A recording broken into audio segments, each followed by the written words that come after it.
নমস্কাৰ এই মুহূৰ্তত আহি পৰিছে ৰাতিপুৱাৰ কেইবাটাও বিগ ব্ৰেকিং নিউজ। আজি হৈছে 30 মে।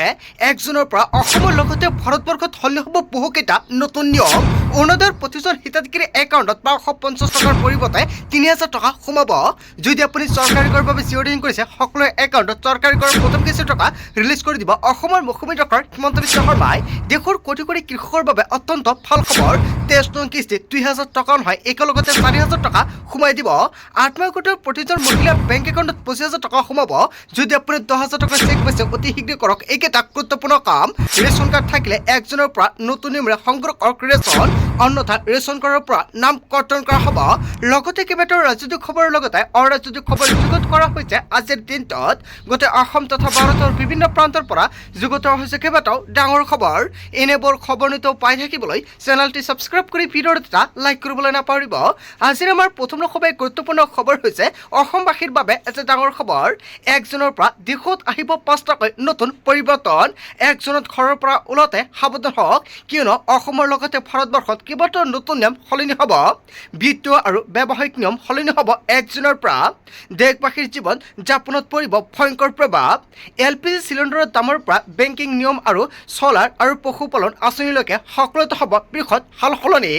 পাকঘৰৰ পৰা পকেটলৈকে সকলোতে প্ৰভাৱিত কৰিব এই পৰিৱৰ্তনে। নতুন পৰিৱৰ্তনৰ সৈতে আগবাঢ়িবলৈ পৰিকল্পনা কৰক আৰু ঘৰৰ মাহেকীয়া নতুন বাজেটত 1 জুনৰ নিশাই মুকলি হ'ব LPGৰ নতুন নিৰিখ। আপোনাৰ ঘৰত LPG গেছ কানেকশ্যন আছে নেকি? তেনে ক্ষেত্ৰত নতুন নিয়ম সলনি হ'ব। LPGৰ মূল্য বৃদ্ধি পোৱাৰ সম্ভাৱনা আছে। প্ৰধানমন্ত্ৰী সূৰ্যকৰ আঁচনি সন্দৰ্ভত আহিব নতুন খবৰ। এইবাৰ বৃদ্ধি পাব পাৰে LPGৰ ঘৰুৱা আৰু ব্যৱসায়িক চিলিণ্ডাৰৰ মূল্য। কেৱল এয়াই নহয়, বিমান ইন্ধন আৰু CNG PNGৰ দামতো 1 জুনৰ পৰা আহিব ডাঙৰ পৰিৱৰ্তন। বিমান ইন্ধনৰ দাম বৃদ্ধি হ'লে বৃদ্ধি পাব পাৰে বিমানৰ ভাড়া। কেৱল এয়াই নহয়, CNG PNGৰ পুনৰ মূল্য বৃদ্ধি হ'লে বৃদ্ধি পাব গাড়ীৰ ভাড়া। আৰু ক্ৰেডিট কাৰ্ডক লৈও 1 জুনৰ পৰা আহিব নতুন নিয়ম। আপোনাৰ ঘৰত বা আপুনি ক্ৰেডিট কাৰ্ড ব্যৱহাৰ কৰে নেকি?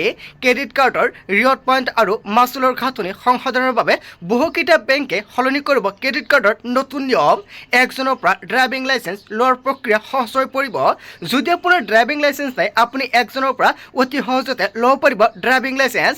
কেনেকুৱাকৈ আপুনি ড্ৰাইভিং লাইচেন্সৰ বাবে আবেদন কৰিব, সবিশেষ তথ্য জানিব পাৰিব। ড্ৰাইভিং টেষ্ট দিবলৈ এতিয়া চৰকাৰী আঞ্চলিক পৰিবহণ কাৰ্যালয়লৈ যোৱাৰ প্ৰয়োজনীয়তা হ্ৰাস পাব। ইয়াক লৈ নতুনকৈ SOP জাৰি কৰিছে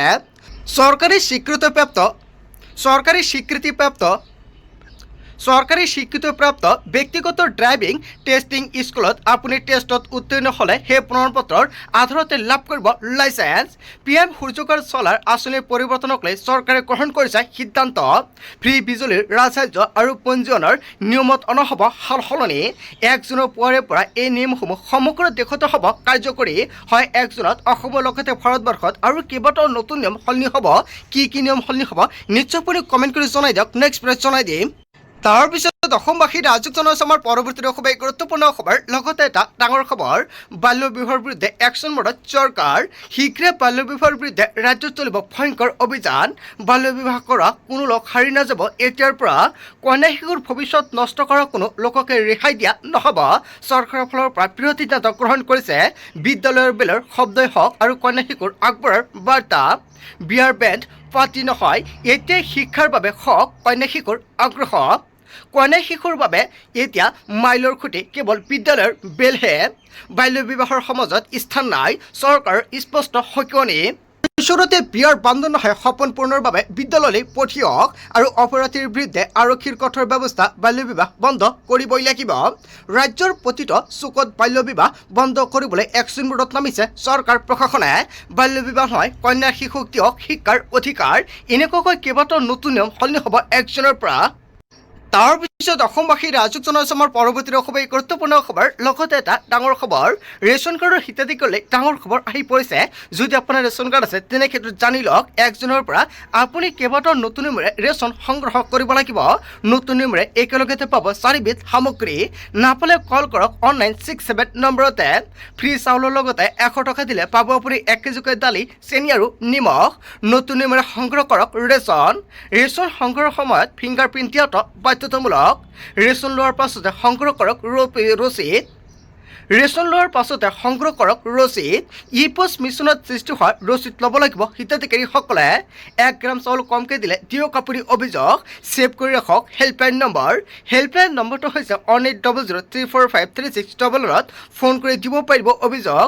ফোন নালাগিলে আপুনি মেছেজৰ জৰিয়তে এই অভিযোগ দিব পাৰিব। হেল্পলাইন নম্বৰটো হৈছে অনলাইন 67 নম্বৰতে কল কৰিব পাৰিব আৰু অভিযোগ দিব পাৰিব। আজিৰ ভিতৰত যিমান পাৰে সকলে শ্বেয়াৰ কৰি দিব, কিয়নো একজনৰ পৰা আপুনি নতুন নম্বৰ সংগ্ৰহ কৰক ৰেচনৰ চাউল কমকৈ দিলে আপুনি দিয়ক অভিযোগ, লগে লগে চৰকাৰৰ ফালৰ পৰা ল'ব ব্যৱস্থা। তাৰপিছত অসমবাসী ৰাজক জনাইছো আমাৰ পৰৱৰ্তী অসবাই গুৰুত্বপূৰ্ণ খবৰ। লগতে এটা ডাঙৰ খবৰ, অসমত হ'ব লোকপিয়ল। 2 আগষ্টৰ পৰা অসমত আৰম্ভ হ'ব লোকপিয়ল। 17 আগষ্টৰ পৰা ঘৰে ঘৰে যাব লোকপিয়লৰ বিষয়া। পৰীক্ষা কৰিব নথিপত্ৰ। কি কি নথিপত্ৰৰ প্ৰয়োজন হ'ব লোকপিয়লৰ বাবে? 15 ছেপ্টেম্বৰলৈকে চলিব এই প্ৰক্ৰিয়া। প্ৰায় 85,000 কৰ্মীয়ে নিয়োজিত হ'ব এই প্ৰক্ৰিয়াত। লোকপিয়ল সন্দৰ্ভত জুনত আৰম্ভ হ'ব গণনাকাৰী বিষয়ৰ প্ৰশিক্ষণ। নিয়োজিত বিষয়াসকলে ঘৰে ঘৰে গৈ সদস্যসকলৰ নাম, বয়স আৰু বৈবাহিক স্থিতি, শিক্ষা বৃত্তি আদিৰ তথ্য ল'ব আৰু তথ্যৰ এতিয়াৰ সততা আৰু সঠিকতা নিশ্চিত কৰিবলৈ প্ৰতিটো পৰিয়ালৰ সদস্যৰ যাৱতীয় চৰকাৰী নথিপত্ৰ পৰীক্ষা কৰিব। সাজু কৰক প্ৰয়োজনীয় নথিপত্ৰ। কি কি নথিপত্ৰৰ প্ৰয়োজন হ'ব লোকপিয়লৰ সময়ত আপুনি নোট কৰি ৰাখক। নম্বৰ 1 আধাৰ কাৰ্ড প্ৰয়োজন হ'ব। Number 2 voter ID card. Number 3 PAN card প্ৰয়োজন হ'ব। নম্বৰ 4 জন্মৰ প্ৰমাণপত্ৰৰ লগতে উল্লেখিত কৰিব লাগিব পৰিয়ালৰ সদস্যৰ সকলো গুৰুত্বপূৰ্ণ তথ্যসমূহ। এইকেইখন নথিপত্ৰৰ প্ৰথমতে আপুনি সাজু কৰি ৰাখক আৰু কি কি নথিপত্ৰ লাগিব যেতিয়া চৰকাৰৰ ফালৰ পৰা জনাই দিব, নেক্সট ভিডিঅ'ত জনাই দিম। তাৰপিছত অসমবাসী ৰাজক জনাইছো আমাৰ পৰৱৰ্তী অসবাই গুৰুত্বপূৰ্ণ খবৰ। লগতে এটা ডাঙৰ খবৰ, দেশৰ কৃষকৰ বাবে বেয়া খবৰ আহি পৰিছে। হয়, এটা ব্ৰেকিং নিউজ আহি পৰিছে, কিয়নো এল নিনক লৈ IMDৰ তৰফৰ পৰা সতৰ্কবাণী জাৰি কৰিছে। এল নিনৰ বাবে বৃদ্ধি হ'ব উষ্ণতা। জুন আৰু জুলাইত প্ৰচণ্ড গ্ৰীষ্ম প্ৰৱাহে তহিব দেশবাসীক, সাৱধান হওক জনতা। বাৰিষাৰ সময়তো স্বাভাৱিকতকৈ কম পৰিমাণেহে হ'ব বৰষুণ আৰু বৰষুণৰ অভাৱত কৃষকৰ খেতিভূমিত দেখা দিব খৰাং। দেশৰ কৃষিখণ্ড আৰু অৰ্থনীতিৰ বাবে সংকট নমাব এল নিনো আৰু ইয়াক লৈ নতুনকৈ এছঅ'পি জাৰি কৰিছে। গোলকীয় জলবায়ুৰ পৰিৱৰ্তনক লৈ ভাৰতীয় বতৰ বিজ্ঞান কেন্দ্ৰৰ ফালৰ পৰা এলাৰ্ট জাৰি কৰিছে। ভাৰতৰ কোন কোন দেশত সৰ্বাধিক হ'ব আৰু ইয়াক লৈ এল নিনোৰ প্ৰভাৱ পৰিব। ভাৰতীয় বতৰ বিজ্ঞান কেন্দ্ৰই মুকলি কৰিছে তালিকা। উত্তৰ পশ্চিম আৰু মধ্য ভাৰতত তথা উত্তৰ প্ৰদেশ, মধ্যপ্ৰদেশ, ৰাজস্থান আৰু মহাৰাষ্ট্ৰত পৰিব সৰ্বাধিক প্ৰভাৱ। উত্তৰ পূব ভাৰত তথা অসমকে ধৰি উত্তৰ পূৰ্বাঞ্চলৰ ৰাজ্যসমূহত বৰষুণৰ পৰিমাণ মিশ্ৰিত হ'ব। ঠায়ে ঠায়ে হ'ব খৰাং আৰু সদৃষ্ট পৰিস্থিতি আৰু ঠায়ে ঠায়ে ধাৰাসাৰ বৰষুণৰ বাবে বৃদ্ধি পাব বানপানীৰ সমস্যা। দক্ষিণ ভাৰততো কিছু পৰিমাণে পৰিব এল নিনোৰ প্ৰভাৱ আৰু বানপানীৰ খৰাং পৰিস্থিতিৰ বাবে শস্য উৎপাদন হ'ব হ্ৰাস। মূল্যবৃদ্ধি পাব কৃষিজাত সামগ্ৰীৰ। পোনপটীয়াকৈ প্ৰভাৱিত হ'ব সাধাৰণ ৰাইজ। খৰাং পৰিৱেশৰ বাবে খোৱাপানী আৰু বিদ্যুৎ উৎপাদনত দেখা দিব নাটনিত। বতৰ বিজ্ঞান কেন্দ্ৰৰ সতৰ্কবাণীৰ পিছতে আগন্তুক পৰিস্থিতিৰ সৈতে মোকাবিলা কৰিবলৈ চৰকাৰে চলাইছে প্ৰস্তুতি। ৰাজ্যসমূহক জলসিঞ্চনৰ বিকল্প ব্যৱস্থাৰ বাবে কেন্দ্ৰৰ পৰা নিৰ্দেশনা প্ৰেৰণ কৰা হৈছে। কৃষকসকলক কম পানীত হ'ব পৰা শস্যৰ খেতি কৰিবলৈ পৰামৰ্শ আৰু বীজ যোগানৰ পৰামৰ্শ কেন্দ্ৰ চৰকাৰৰ ফালৰ পৰা জাৰি কৰিছে। তাৰপিছত অসমবাসী ৰাজক জনাইছো আমাৰ পৰৱৰ্তী অসবাই গুৰুত্বপূৰ্ণ খবৰ। লগতে এটা ডাঙৰ খবৰ, ৰাজ্যত যিকোনো মুহূৰ্তত প্ৰকাশ পাব বিভিন্ন বিভাগৰ চৰকাৰী চাকৰিৰ বিজ্ঞাপন। অসমৰ মুখ্যমন্ত্ৰী ডক্টৰ হিমন্ত বিশ্ব শৰ্মাই কৰিলে বৃহৎ ঘোষণা। সাজু কৰক নথিপত্ৰ। শীঘ্ৰে আৰম্ভ হ'ব 2 লাখ চৰকাৰী চাকৰিৰ নিযুক্ত প্ৰক্ৰিয়া। বিজ্ঞাপন দিব সাজু হৈছে চৰকাৰ। প্ৰতিটো বিভাগতে চিনাক্ত কৰা হৈছে খালী হৈ থকা পদসমূহ। শিক্ষক নিযুক্তিৰ পৰা আৰম্ভ কৰি তৃতীয় চতুৰ্থ বৰ্গৰ চাকৰিলৈকে অনুমোদিত পদসমূহ দ্ৰুতগতিত চলি আছে মূল্যায়ন। মুখ্যমন্ত্ৰী ডক্টৰ হিমন্ত বিশ্ব শৰ্মাই প্ৰকাশ কৰিছে প্ৰস্তুতিৰ বিশেষ তথ্য। তাৰপিছত অসমবাসী ৰাজক জনাইছো আমাৰ পৰৱৰ্তী অসবাই গুৰুত্বপূৰ্ণ খবৰ। লগতে এটা ডাঙৰ খবৰ, বাংলাদেশী অবৈধ অনুপ্ৰৱেশকাৰীৰ বিৰুদ্ধে পুনৰ একশ্যন মোডত গৃহমন্ত্ৰী অমিত শ্বাহ। শীঘ্ৰে চলিব বাংলাদেশী অবৈধ অনুপ্ৰৱেশকাৰীৰ বিৰুদ্ধে অভিযান। য'ৰ পৰা আহিছে তালৈ নিজে আঁতৰি যাওক অবৈধ নাগৰিকসকল। যদি নিজে আঁতৰি যায় তেন্তে চৰকাৰে সহায় কৰিব, অন্যথা ভয়াৱহ পৰিস্থিতিৰ সৃষ্টি হ'ব। পশ্চিমবংগত বিজেপি চৰকাৰ শাসনলৈ অহাৰ পিছতে কঠোৰ দেশৰ গৃহমন্ত্ৰী। ইতিমধ্যে পশ্চিমবংগ চৰকাৰে ভাৰত বাংলা সীমান্তৰ দায়িত্ব গতাই দিছে কেন্দ্ৰীয় নিৰাপত্তা বাহিনীক আৰু অসমত তীব্ৰগতিত চলি আছে বাংলাদেশী চিনাক্তকৰণ আৰু বিতৰণ প্ৰক্ৰিয়া। বাংলাদেশী অবৈধ নাগৰিক ধৰা পৰিলে পোনপটীয়াকৈ বিতৰণ কৰিব জিলা আয়ুক্তই। বাংলাদেশীয় অবৈধ অনুপ্ৰৱেশকাৰীৰ বিৰুদ্ধে পুনৰ একশ্যন মূৰত গৃহমন্ত্ৰী অমিত শ্বাহে। তাৰ পিছত অসমবাসী ৰাজুক জনাইছে আমাৰ পৰৱৰ্তী খুবেই গুৰুত্বপূৰ্ণ খবৰ। লগতে এটা ডাঙৰ খবৰ, ফেচবুক, ইনষ্টাগ্ৰাম, হোৱাটছআপ চলাবলৈ দিব লাগিব ধনৰাশি। আপুনি ফেচবুক, ইনষ্টাগ্ৰাম আৰু হোৱাটছআপ ব্যৱহাৰ কৰে নেকি? তেনে ক্ষেত্ৰত আপোনাৰ বাবে এটা ডাঙৰ খবৰ আহি পৰিছে, কিয়নো মাহিলী এতিয়া ধন দিব লাগিব। টকা দিলেহে চলাব পাৰিব ফেচবুক, ইনষ্টাগ্ৰাম আৰু হোৱাটছআপ। ছ'চিয়েল মিডিয়া ব্যৱহাৰ কৰিলে এটা বেয়া খবৰ আহি পৰিছে। বিনামূলীয়া নহ'ব হোৱাটছআপ, ইনষ্টাগ্ৰাম আৰু ফেচবুক। সাজু হৈছে মেটা কৰ্তৃপক্ষ।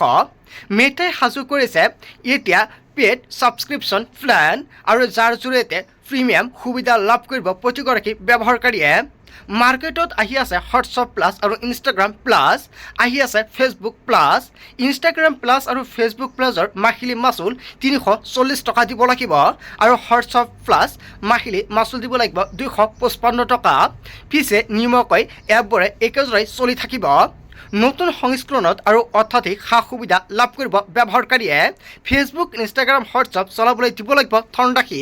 যদি আপুনি ফেচবুক, ইনষ্টাগ্ৰাম আৰু হোৱাটছআপ ব্যৱহাৰ কৰে, তেনে ক্ষেত্ৰত আপোনাৰ বাবে নতুন নিয়ম সলনি হ'ব। তাৰপিছত অসমবাসী ৰাজুক জনাইছে আমাৰ পৰৱৰ্তী খুবেই গুৰুত্বপূৰ্ণ খবৰ। লগতে এটা ডাঙৰ খবৰ, ৰাজ্যত পুনৰ চলিব বৃহৎ উচ্ছেদ অভিযান।